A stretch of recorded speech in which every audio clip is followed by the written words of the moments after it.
오래간만에 뵙는 것 같습니다. 제가 김하수 목사님 계실 때 그때 와서 아침 예배 그리고 수요 예배 여러 번 이렇게 인사를 드렸는데 우리 이달기 목사님 오시고 난 다음에 이제 처음 이렇게 설교단에 서는 것 같습니다.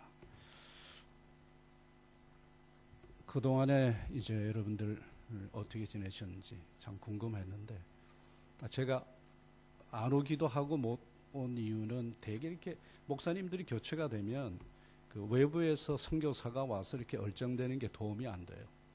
그래서 이제 제가 스스로 발을 좀 조심하고 그랬습니다.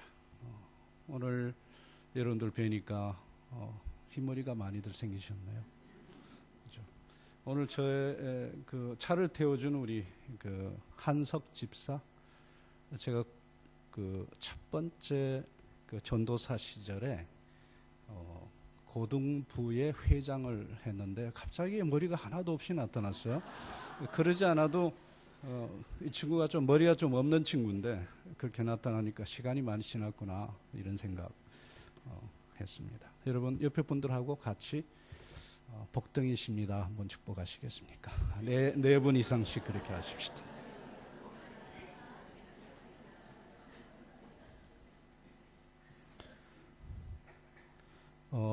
제가 33살 때 이제 그 주님께 부름을 받아서 1987년 남서울교회에서 파송을 받고 벌써 28년이 넘어갔네요. 그 28년 동안 사역을 했는데 16년 동안은 이제 여러분들이 아시는 대로 이제 그 식인종 부족이었던 파푸아뉴기니 쿠옷 부족에게 들어가서 문자 만들어주고 성경 번역 해주는 그런 사역을 마쳤습니다. 그리고 2004년부터 소위 동원 사역이라고 하는 새로운 사역을 하면서 꽤 많은 나라를 좀 돌아다녔습니다. 한 50개국 정도 돌아다니면서 현장을 이렇게 확인하면서 사람을 만나는데 어떤 공통점이 있었던 것 같습니다. 그것은 모든 사람, 모든 문화의 내 방식, In my way라고 하는 사고 패턴이 아주 강하게 들어와 있다 하는 것입니다. 그런데 저를 정말 그 당황스럽게 하는 것은 소위 개성이라는 이름으로 혹은 인권의 이름으로 용납되는 활개치는 In my way 방식, 이 사고 패턴이나 생활 패턴에서 세상이나 교회가 별로 큰 차이를 보이지 않더라 하는 것입니다. 무슨 세상 밖의 생각, 아주 노골적이죠. 노골적인 in my way. 그래, 이게 내 방식이야. 난 그렇게 태어났다니까. This is my way. Because I was born this way. 그 유명한 가수, 여자 가수 하나가 이걸로 유행시켰죠. 여자 가수 이름을 잊어먹었습니다. 이런 사고 방식이 사실은 뭐 유럽뿐만 아니고 한반도와 지구촌 전체를 황사 현상처럼 미세먼지처럼 그렇게 뒤덮고 있죠. 국내에서 보면은 세월호 그런 사건이 있었고요. 국제적으로는 IS, 그렇죠? 이슬람 스테이트 등장했습니다. 우리 가까이는 영적인 조명이 전혀 없이 소수자 인권 문제로만 다루는 이 뜨거운 감자, 동성애자 문제, 그렇죠? 그런 것들이 그냥 같이 살자. 뭐 그게 큰 문제가 되냐 하고 그냥 그 복리주의, 많은 사람의 많은 행복의 그런 타협, 그런 철학을 가지고 살죠. 그렇지만 이 In my way 이 방식은 부패 바이러스가 그 속에 있어서 반드시 단명하게 되고 그리고 악취가 나게 마련이죠. 그런데 여러분 교회 안에 숨어 있는 그 my way 방식은 아주 성경적인 것도 아니고 그렇다고 아주 세상적인 것도 아닌 아주 그 두리뭉실한 한마디로 그 이중적인 그런 my way가 숨어 있죠. 그것은 이런 방식이죠. 주님께 영광을 돌리되 내 방식대로 주님께 영광을 돌린다. For His glory, but in my way. 영광도 돌리고 내 방식도 유지하고 소위 그 유명한 혼합주의죠. 그것은 세속화 방식의 한 과정인데 기독교 2000년 역사와 우리 한국 한인교회를 타락시키는 주범이었죠. 그것은 마귀 방식이고요. 그런 가까운 현실에서 오늘 우리가 읽은 이 말씀은 이 주님의 방식, in his way의 아주 전형적인 모델을 보여줍니다. 소위 예수님의 예루살렘 성전 청결 사건이죠. 예수님에 대한 아주 짐승 같은 고문과 십자가 처형의 직접적인 빌미를 만드는 사건. 사실 그것만 해도 우리 죄인들의 마음, 우리들의 마음이 참 송구스러운데 우리가 읽었던 이 마가복음은 주님의 이 시위 사건의 목적이 유대인들이 짐승처럼 지옥의 땔감처럼 여기는 이방 죄인들을 위한 그런 의거인 것을 증언을 합니다. 사실 우리가 읽은 이 성전 청결 사건의 기사는 사복음서가 다 기록하고 있죠. 마태복음 21장이나 누가복음 19장이나 요한복음 2장 그리고 오늘 읽은 마가복음 11장에서 다 기록하고 있지만 오늘 우리가 읽은 이 마가복음 11장이 가장 상세하게 소개하고 있고 또 선교적인 내용을 담고 있습니다. 왜 선교적이냐 하면 예루살렘 성전 자체를 마태나 누가는 그냥 기도하는 집으로 소개를 해요. 기도하는 집이라 그렇게 소개를 합니다. 요한복음은 내 아버지의 집 이렇게 표현을 하죠. 그에 비해서 우리가 오늘 읽은 이 마가복음 11장은 이사야서 56장 7절 말씀, 그 엄청난 열방 선교의 내용을 그대로 인용하기 때문입니다. 내 집은 만민이 기도하는 집이라 칭함을 받으리라.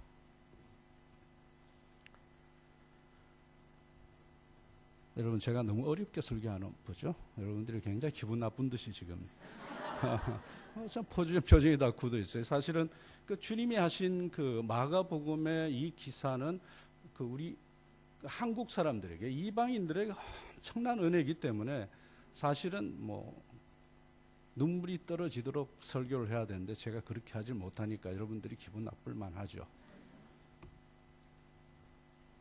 그 이사야서 56장 7절 말씀에다가 주님은 예레미야서 7장 11절 말씀을 또 붙이죠. 뭐죠? 강도의 소굴로 만들었도다 하고 예레미야서의 말씀을 그렇게 첨가를 하죠. 우리의 질문은 이거죠. 주님은 왜 성전에서의 이 상행위를 예레미야서의 말씀을 인용을 하면서 강도짓이라고 그렇게 표현을 하실까? 좀 오버하시는 거 아닌가? 성전에서 재물을 사고 파는 것도 일종의 상업행위일 뿐인데 그것을 인명을 해치는 강도짓이라고 과하게 표현하시는 좀 과하신 것 아닌가? 그런 생각. 사실 이런 생각들이 정당하죠. 그리고 여기에 대한 그 성경의 대답이 오늘의 본문 핵심 과제입니다. 여러분 이 성전 청결 사건에서 예수님의 시위 장소가 어디죠? 물론 성전이죠. 그렇죠? 성전 어디예요? 어느 성전이에요? 성경이 단호화하진 않았지만 이 사건은 성소와 지성소가 있는 그 큰 성전의 내소가 아니고 외정이죠. 소위 이방인의 뜰이라고 하는 그 외정에서 있었던 사건이죠. 그 가능성밖에 없는 것은 모세율법이나 유대 전통을 따르면 성전 안에서의 상행위는 근본적으로 불가능했기 때문에 그렇습니다. 이렇게 예수님의 성전 시위 지역이 이방인의 뜰인 점을 염두에 두고 만민이 기도하는 집을 묵상을 해보면 예수님의 시위는 누구를 위한 것이었다? 우리를 위한 것이었다. 이렇게 표현해도 되겠죠. 그렇지만 그때는 이방인의 뜰을 보호하려고 했던 그 주님의 그 크신 헌신이 있었기 때문에 그것은 유대인들이 짐승이나 지옥불의 땔감 정도로 무시하고 있는 이방인의 합법적인 예배 공간을 회복시키려는 주님의 목숨을 건 의거였다 하는 것입니다. 할렐루야. 그러니까 주님이 보실 때 선민 유대인들이 이방인의 뜰에서 장사판을 벌인 것은 예배 방해 행위였다 하는 것입니다. 그것은 생명의 하나님께 나오는 이방인들을 영적으로 회방하고 약탈하고 생명을 위협하는 죄와 똑같았다. 그래서 만민이 기도하는 집을 강도의 소굴을 만들었도다 하시면서 그렇게 과하게 우리가 보기에 좀 지나치게 데모를 하시는 것입니다. 사실 오늘 이런 본문 말씀을 보면 마태복음 11장에서 얘기했던 나는 마음이 온유하고 겸손하니 한 그 선언하고 지금 예수님이 하는 짓을 보면 너무너무 어울리질 않아요. 우리가 성경을 볼 때 왜 이렇게 하시나, 어디 스트레스 받으신 일이 있나 싶을 정도로 그렇게 과격하죠. 그런데 오늘 말씀은 뭐예요? 우리를 위해서 선민인 이스라엘의 멱살을 잡고 하나님의 한거를 보여주는 매우 특별한 예수님의 헌신, 우리를 위한 순교를 보여주는 거죠. 여러분, 우린 지금까지 이스라엘 사람들은 주로 피해자를 많이 생각하죠. 2차 대전 때 600만이 죽었으니까. 그런데 여러분, 이스라엘 사람들 한 만나서 교제하려고 한번 덤벼보십시오. 이것들이 인간이야, 도대체 종교 귀신이야, 그럴 정도로. 여러분, 그 통곡의 벽 앞에서 이렇게 막 기도하는 이스라엘 사람들 보면 그냥 사진 찍을 용어로는 굉장히 좋지만 좀 이렇게 또라이 같은 느낌이 안 들어요. 머리를 막 이렇게 돌리고, 이단도 그런 이단이 없는 것 같아요. 그거보다 사실은 그 가자 전투에서도 그렇지만은 그 유대인들의 아랍 사람, 팔레스타인 사람들에 대한 그 학대 멸시 아주 유명하죠. 여러분 안 당해보셨어요? 여러분, 그러니까 이제 성지순례 그런 것도 중요하지만 그런 데 가서 살아있는 이 사람들하고 텔아비브를 가셔서 이 사람들이 그 옆에 있는 이방인들을 도대체 어떻게 취급하고 있느냐를 잘 보셔야 되죠. 그리고 우리를 봐야 될 것 아닙니까? 우리도 유대인 이상으로 동남아시아 사람들 아주 물건이나 귀신이나 그렇게 취급하는. 여러분, 그렇지만 이 시위에, 예수님의 시위의 맥락과 목적은 사실은 그 유대인 혼내주기 그런 거 아니죠. 그거보다 훨씬 깊고 크고 넓죠.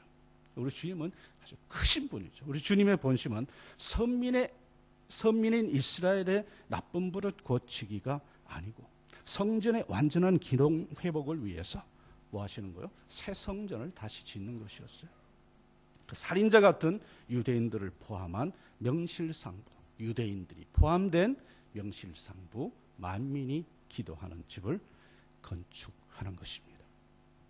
그리고 그것은 주께서 그 옛날 수가성 여인, 우물가의 여인, 이 산에서도 말고 예루살렘에도 말고 너희가 아버지께 예배할 때가 이르리라 예언하신 대로 예루살렘의 시공간의 제약, 장소성을 벗어나서 신령과 진리로 예배 드리는 새 예배와 새 예배당을 새로 이루겠다 하는 말씀과 상통하는 그런 말씀이었습니다.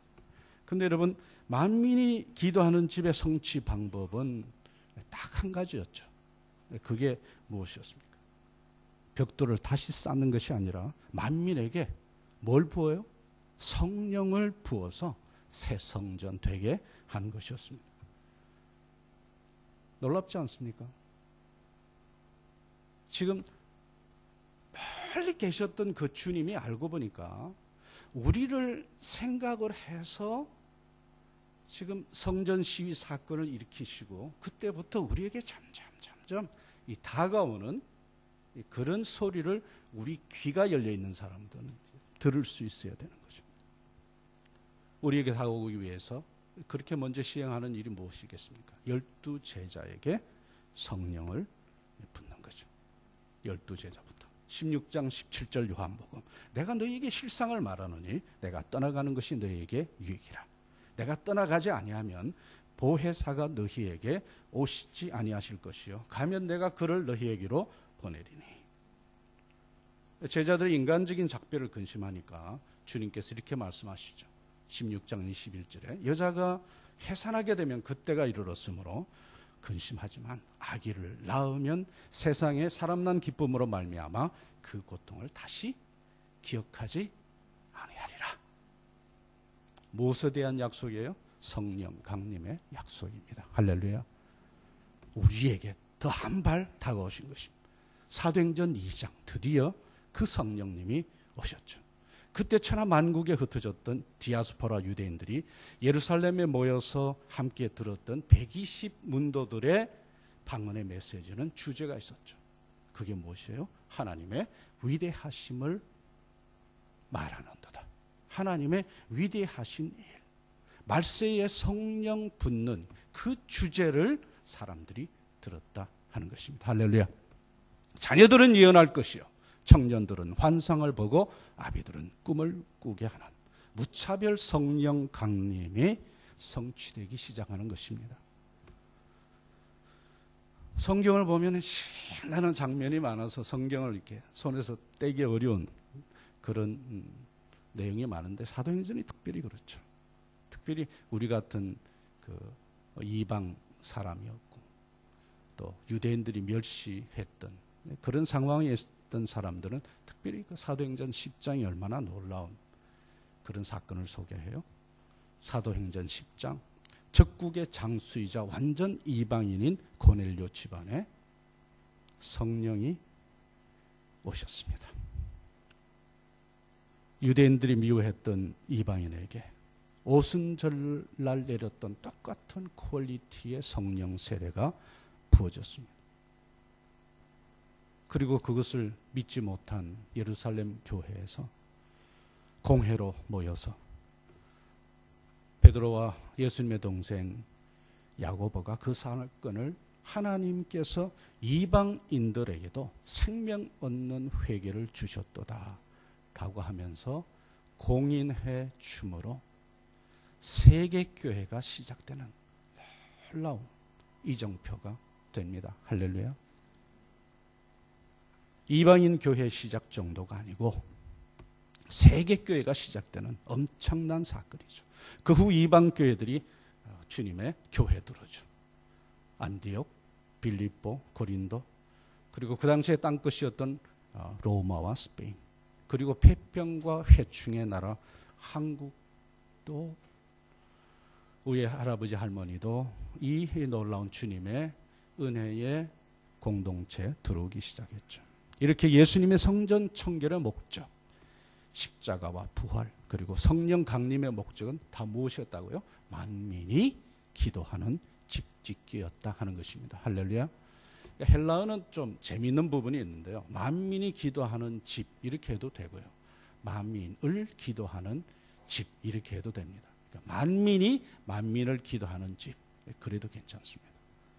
한편 예루살렘 성전 시위 사건의 주인공인 그 예수님이 우리가 살고 있는 21세기 초반에 만민이 기도하는 집을 짓기 위해서 진행시키는 메가 쉬프트가 있습니다. 두 가지 큰 변화. 그것은 뭐 거의 세상을 다시 짓는 아주 천지개벽의 그런 수준이죠. upside down, downside up, 무엇으로도 설명이 안 되는 두 가지로 큰 사건을 주님께서 계속 지금 일으키신 후에 이끌어가고 계시죠. 첫 번째, 복음의 촛대를 북반구에서 남반구로 이동을 시키죠. 북미와 유럽 쪽에서 지금 제3세계로 주님께서 이미 한 10년, 20년 전부터 그렇게 옮기셨죠. 인종적으로는 백인종에서 우성 잡종으로 그렇게 옮기고 계신데 우리가 굉장히 우성이잖아요. 그죠? 북미와 유럽의 교회를 보면 교인 이탈이 상당하죠. 교세가 악화되어 있고 그에 비해서 아프리카나 라틴 아메리카나 동남아시아 쪽에서는 대붕을 경험하는 중이죠. 그러니까 교회가 줄어드는 숫자가 1이라면 다시 부흥하는 숫자가 다른 지역에서 2가 되니까 하나님께서 제3세기에서 놀라운 일을 일으키시는 거죠. 그러나 우리가 그 북반구를 생각할 때, 북미와 유럽을 생각을 할 때 주님께서 그 북반구를 포기하는 것이 아니고 남반구를 통해서 다시 리버스 미션으로 그 지역을 다시 재복음화하는 방식으로 회복시킬 것입니다. 그래서 남반구와 북반구가 다 함께 마지막 시대 마지막 주자로 주님을 높이면서 계시록 7장 9절에서 14절 말씀. 모든 나라와 족속과 백성과 방언이 하나님과 어린 양께 예배드리는 그 일이 반드시 일어나고야 말 것입니다. 그 중에 누가 있다고요? 저한테 대답하지 말고 손가락질을 좀 하시겠습니까? 예, 또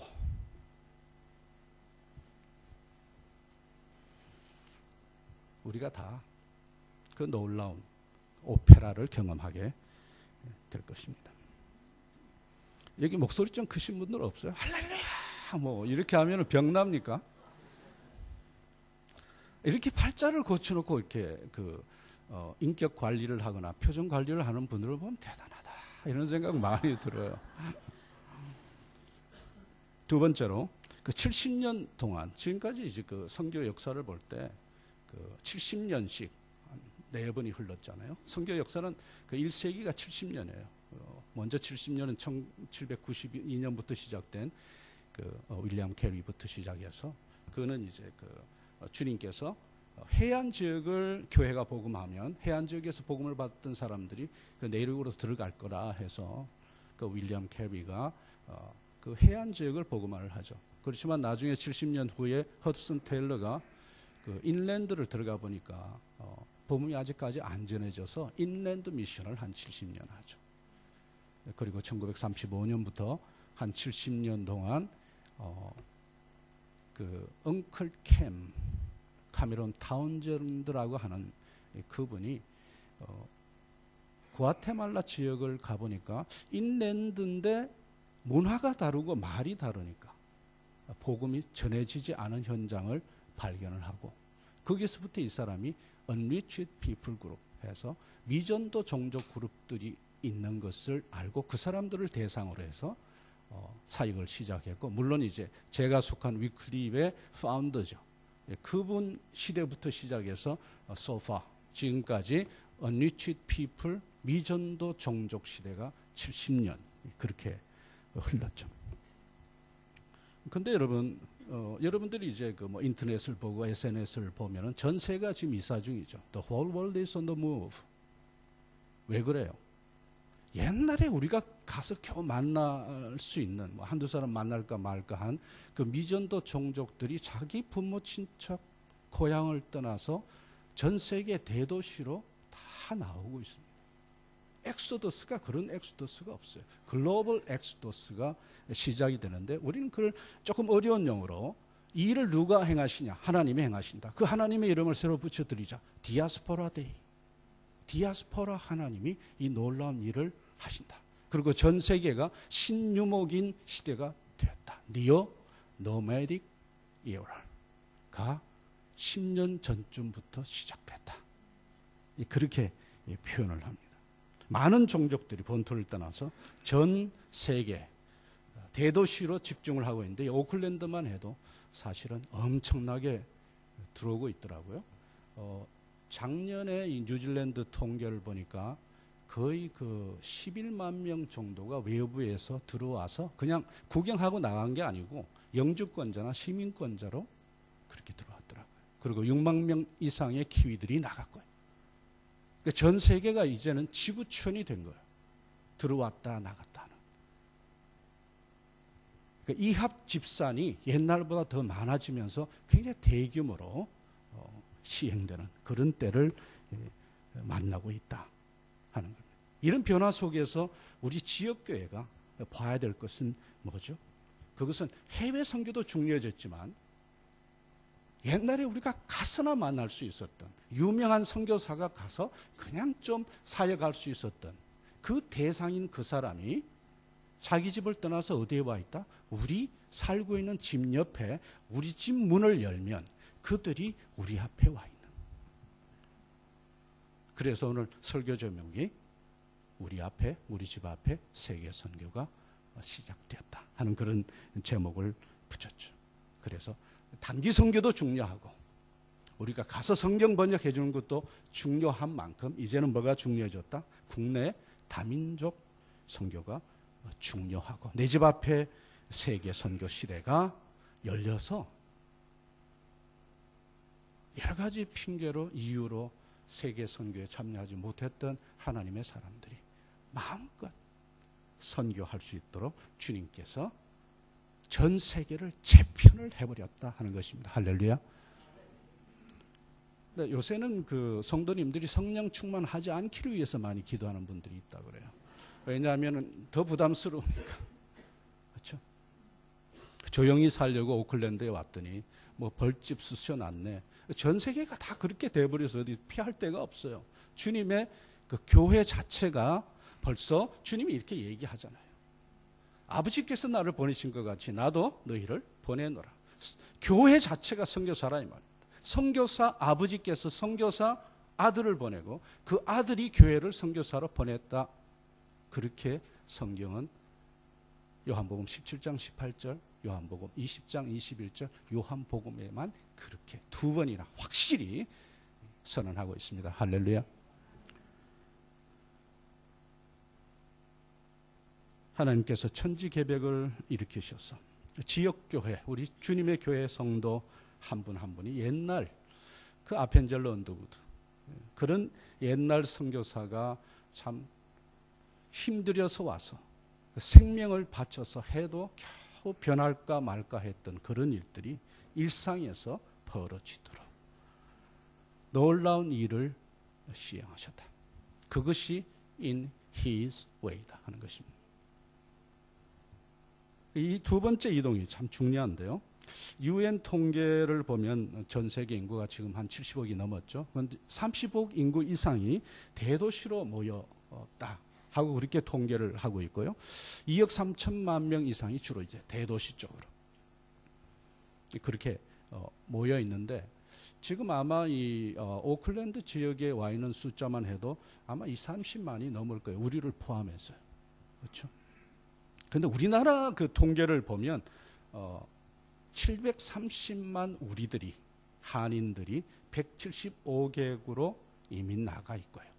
그리고 한국 국내로 영구 이주한 외국인이 150만이 넘었어요. 외교통상부의 통계를 보니까 2040년이 되면 700만 넘는 인구가 외부에서 와서 우리나라에서 시민권 영주권을 받게 될 것이다. 왜 그러냐? 저출산 문제와 노동력 문제 때문에 그렇게 될 것이다. 그리고 그 일이 훨씬 우리가 예상한 것보다 빨리 이루어질 가능성이 높다. 미국을 보면 지금 현재 미국이 2억이 넘잖아요. 그 6분의 1 정도가 이미 비유럽계 이주민들이 정착을 하고 있어요. 그만큼 전 세계가 뭐 단일 민족, 백이 민족 그렇게 얘기할 그런 이유가 근거가 없어져 버리는 그런 큰 변동을 겪고 있죠. 호주의 경우는 보니까 한 100만 명 나고 100만 명 그렇게 들어왔어요. 제가 통계들을 봐도 우리 한인 디아스포라 교회가 더 이상 이 한인들만 예배하기는 어려운 시대가 점점 올 것이고 10년 내에 어려움을 겪게 될 것이다. 우리가 그것을 준비하지 않으면 우리 2세들이 교회를 떠나게 될 거다. 왜냐하면 2세들의 친구들이 다민족들이거든요. 그래서 우리가 어떻게 하든 이런 변화 속에서 적응을 해나가야 될 것입니다. 이런 변화는 주님의 교회 교인들에게 어떤 의미가 있을까요? 그것은 현대 선교랑 더 이상 지리 개념이 아니고 문화 개념이다 하는 것입니다. 더 이상 where가 중요한 것이 아니고 whom이 중요하게 되어버렸다 하는 것입니다. 해안 지역이나 산악 지역 같은 지리 개념 아니고 다문화적 일상에서의 관계 전도 개념으로 바뀌었다. 빨리 친구 사귀라 이 말입니다. 할렐루야. 그것이 옛날 선교사들이 공들여서 멀리 떠나서 목숨 내놓고 했던 그 일이 일상에서 가능한 것으로 주님께서 전 세계를 리노베이션 해버렸다 하는 것입니다. 이와 같이 한국교회와 선교 한국의 장례는 다문화 일상에서의 복음 전달을 얼마나 질박하고 성실하게 실천하느냐에 따라서 명암이 갈릴 것이다 하는 것입니다. 지금까지 우리는 잘 못 먹고 잘 못 살고 똑똑하지 않아서 그랬는지 외국분들하고 동력할 때 유난히 자기 증명을 하려고 그래요. 우리가 이제 시간이 조금 지나면서 우리 다음에 오는 이민들을 보면 그런 짓을 하면 우리가 다 그래 봤는데 그 사람 생명에 주님의 영광이 그게 무슨 도움이 돼요? 로우 프로파일, 로우 톤. 로우 톤으로 가고 듣고 배우고 그 사람들이 섬기기 시작할 때 그 사람들이 우리를 통해서 주님께 오는 것이고 그런 의미에서 우리는 복음의 통로, 복의 근원이 되는 것입니다. 할렐루야. 이런 것들을 큰 구호로 하는 것이 아니죠. 우리 일상에서 조용히 기도하고 말씀 따라서 순종하면서 구체적으로 어떤 사람의 필요를 알고 채워주기 시작하는 그런 일들이 계속 일어나야 되는 거죠. 내접 앞의 세계 선교는 그래서 선택사항 아니고 필수죠. 왜냐하면 내적으로 보면은 그것이 중요하지 않지만 복음을 받을 사람을 생각을 하면은 주님의 가슴이 불이 나는 거 아니에요? 너희들이 못 나간다고 그래서 내가 이렇게 받고 나는데 네 앞에 있는 사람도 못하냐? 한국 교회들을 제가 보거나 한인교회를 다녀보면 굉장히 재미난 현상이 있어요. 그것은 단기 선교는 열심히 가는데요. 다민족 선교를 하네요. 여기 와 있는 그 다민족 같은 사람이 얼마나 기분 나쁘겠어요. 우리가 여기 와 있는데 우리는 신경 안 쓰고 우리 고향에 있는 저 사람을 또 찾아가네. 그죠? 우리 좀 이상한 구석이 있어요. 죄송합니다. 주님의 교회는 아니고요. 명색이 주님의 교회인데. 여러분 그러나 이것이 쉽지는 않죠. 다문화 일상에서의 복음 전달이라고 하는 것이 그냥 복음만 전한다고 그 사람이 믿고 돌아오질 않잖아요. 신뢰관계가 돼야 되죠. 그러니까 우리 성질도 고쳐야 되고요. 우리 성품도 상당히 일관성 있게 그 사람들한테 보여줘야 되고 특별히 준법 정신을 잘 보여야 되는. 사실은 단기 선교나 멀떨어져서 하는 선교보다 사실 더 힘들 수 있어요. 그래서 훨씬 전문적으로 준비해야 되고 유비무환 상당히 세세한 것까지 준비를 하기 위해서 더 많이 기도해야 돼요. 그리고 여기는 세속주의가 아주 심하기 때문에 그 사람들이 세속주의를 벗어나서 주님께 돌아오기가 굉장히 어렵습니다. 우리도 그렇듯이 대개 이민 온 사람들은 잘 먹고 잘 살기 위해서 움직인 그런 사람이기 때문에 그 사람들에게 복음을 전해서 십자가에 헌신하라. 인간적으로는 말이 되질 않아요. 그래서 성령님께 우리가 아주 집중적으로 기도하고 우리가 모범이 되어야 될 줄 믿습니다. 여러분들이 또 가지는 문제 있죠. 중국 분들이 보니까 이제 몇 세대를 디아스포라 삶을 살면서 영어를 다들 잘하더라고요. 물론 이제 창글리시를 하죠. Chinese English. 그렇죠? 우리는 콩글리시를 하면 되는 거예요. 우리말로 시작을 해서 한국을 가보니까 한국에 오는 디아스포라 분들은 거의 한국말을 배우고 와요. 한국은 좀 더 쉬운 것 같아요. 왜냐하면 한국말을 배워서 오니까 한국말로 일단 하면은 복음을 듣는 사람이 노력해서 뭐 단어 찾아서 이렇게 알아듣고 오는데 우리의 콩글리시가 어느 정도로 능력이 있는지는 잘 모르겠습니다. 그렇지만 여러분 사람이 말로 언제 변화가 되나요? 한국 사람이 그 정이 지나쳐서 선교지를 많이 망쳤죠. 러시아, 중국 선교. 안주도 될 걸 막 부었기 때문에 복음 들어갈 때는 이미 다 그 산화박이 쳐져서 그렇게 실패했던. 그러나 우리에게 주신 그 인심, 그 정은 한국 사람들에게만 있는 가장 좋은 전도 무기 같아요. 그것을 중심에 놓지 않고 도구로 다 쓸 수만 있다면. 말이 안 되면 뭘로 하죠? 몸짓으로 하면 되잖아요. 그렇죠? 실수하면 사람들이 많이 웃잖아요. 그러면서 아이스 브레이킹 되잖아요. 유명한 얘기가 있죠. 한국 분이 뉴질랜드 와서 교통사고를 당했는데 그 폴리스가 와서 Are you okay?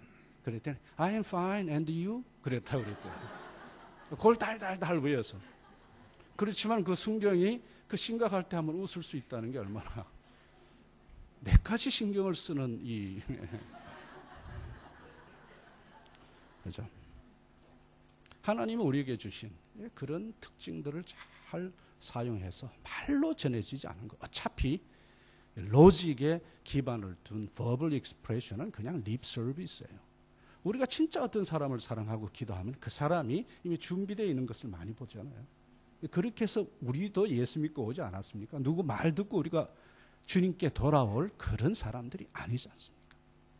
주님께서 성령으로 앞장서시고 가장 낮은 모습으로 약간 무식하고 무너진 그런 모습으로 접근을 할 때 그분들도 가드를 내리고 우리에게 오는 그런 일들이 있을 것입니다. 그렇지만 여러분, 나는 이 콩글 이슈로 계속 갈 거야 그러면은 하나님이 팔을 비틉니다. 콩글 이슈를 일단 시작하게 하시지만은 계속해서 우리가 영어를, 단어를 한 사람 살리기 위해서, 한 사람 제자 더 키우기 위해서, 이 나이에도, 제가 이래봬도 나이가 많습니다. 61세입니다. 새로 배워야죠. 영어만 하는 것이 아니고 그 사람들 마음에 있는 그 언어를 배워서 복음을 전할 수만 있으면 얼마나 좋을까요? 그것도 예기체로. 친구 사귀십시오. 한 사람. 올해에 여러분들이 뭐 어떤 아일랜드 사람들이나 어떤 외국 사람이라도 여러분 친구 안 사귈 분 한번 손 들어보십시오. 나중에 이 영상을 우리 이 목사님이 보실 거니까 안 사귈 분 확실히 오늘 저한테 좀 보여주시면 없는 줄 알겠습니다.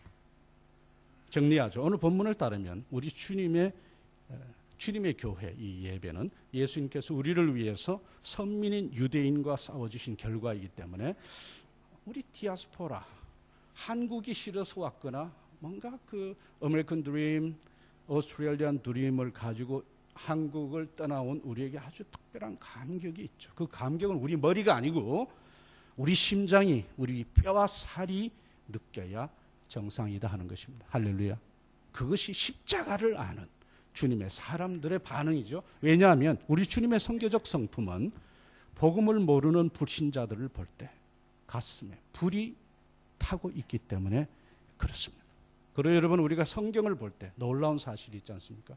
저는 물론 원어 성경을 가지고 성경을 번역했지만 원어 성경 자체가, 헬라어 성경 자체가 번역본이라는 사실을 아십니까? 예수님은 사복음서에서 사람들을 가르칠 때 그렇게 플라토닉 그릭을 쓰지 않았어요. 동네 사람들이 쓰는 시리아 방언 아라마익을 썼습니다. 예수님이 가르치고 쓰신 그 시리아 방언을 성경 기자들이 성경으로 고정할 때는 뭘로 고정했어요? 헬라어로 고정했으니 원본 자체부터가 벌써 번역이라는 사실을 우리가 알 수 있죠. 예수님의 선교적 집념이 어느 정도로 강한지, 하나님의 선교가 얼마나 우리를 향해서 한 사람 한 사람을 향해서 구체적으로 발동되고 있는가를 우리가 잘 볼 수 있죠. 할렐루야. 주님의 교회 안에 있으면 주님의 이 DNA를 가진 사람인 줄 믿습니다. 네, 여러분, 지금까지 우리 주님의 교회가 이 주님의 선교적 DNA를 받아가지고 선교사 파송하고 정기적으로 단기 선교팀 보낸 거 참 잘하셨어요. 우리 교회가 키운 또 귀한 따님이 한 분 있죠. 이제 올해 7월에 벵글라데시로 파송받아가지고 최수진 자매, 네, 제가 처음 시작하면서 리크루트한 자매인데 올해 7월에 파송받아 갑니다. 뭐 고생문이 환히 열렸죠. 물만 해도 사실은 깨끗한 물이 없는 그런 곳인데, 제가 볼 때는 제가 사역했던 파푸아뉴기니보다 한 배 반 정도는 어려울 것 같습니다. 단기 선교팀 보내고 선교사 보낸 거 잘하는 거죠. 그렇지만 50% 잘한 것입니다. 옛날 같으면 100% 잘했는데요. 주님께서 전 세계를 이렇게 바꿔버렸었으니까 50%만 잘했다고 하는 이유가, 왜냐하면 단기 선교 가시지 않은 분들도 같은 시간 내에 여기에 와 있는 벵글라데시 사람, 가령 지금 단기 선교팀이 캄보디아로 간다 그러면 여기에 와 있는 캄보디아 사람들을 우리가 만나서 국내 선교를 해야 되는 것이기 때문에 그렇습니다. 선교 현장이 그렇게 바뀌어버렸습니다. 아무쪼록 내년에는 단기 선교, 다민족 선교 다 잘하는 우리 주님의 교회 되었으면 좋겠습니다. 여러분, 이 일이 그냥 우리가 대충 상식으로 알고 넘어갈 수가 없는 것은, 이 일을 하지 않으면 선민인 이스라엘의 멱살을 잡는 주님의 손길을 우리 목에 느낄지도 모르겠습니다. 그만큼 주님께서 중요하게 시행하는 일 중에 하나고요. 그런 주님의 거친 축복은 받지 마시길 바랍니다. 주님이 이런 거죠. 내 말 듣고 할래, 맞고 할래, 두 가지밖에 없다는 거예요. 예, 우리 주님의 교회가 우리 주님의 방식을 따라서 해외 선교뿐만 아니고 국내 디아스포라, 다민족 선교를 두루 실천할 때 어떤 일이 생긴다? 만민이 기도하는 집, 더 빨리 더 튼실하게 성취될 것이다.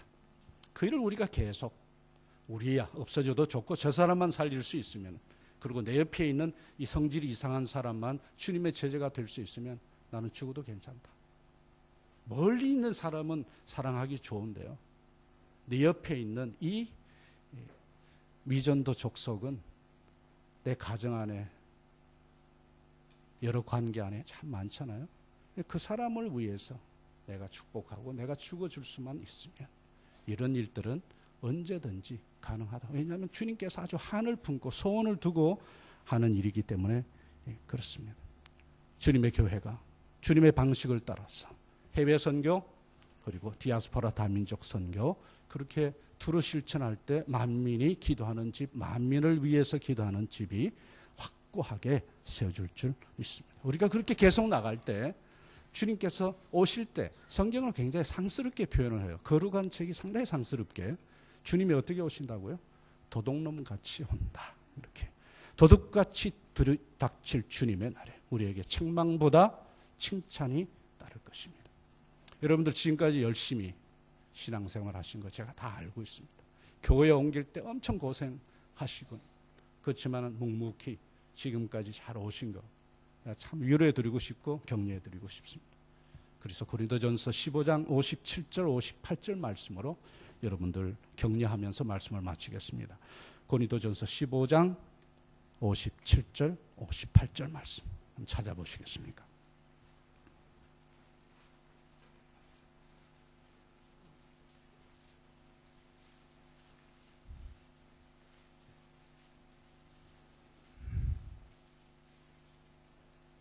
고린도전서 15장 57절 58절 같이 봉독하겠습니다. 시작. 우리 구주 예수 그리스도 말미암아 우리에게 승리를 주시는 하나님께 감사하노니 그러므로 사랑하는 형제들아 근신하며 흔들리지 말고 오직 이는 너희 수고가 주 안에서 헛되지 않은 줄 알미니라. 아멘. 기도하십시다. 사랑하는 하나님 아버지,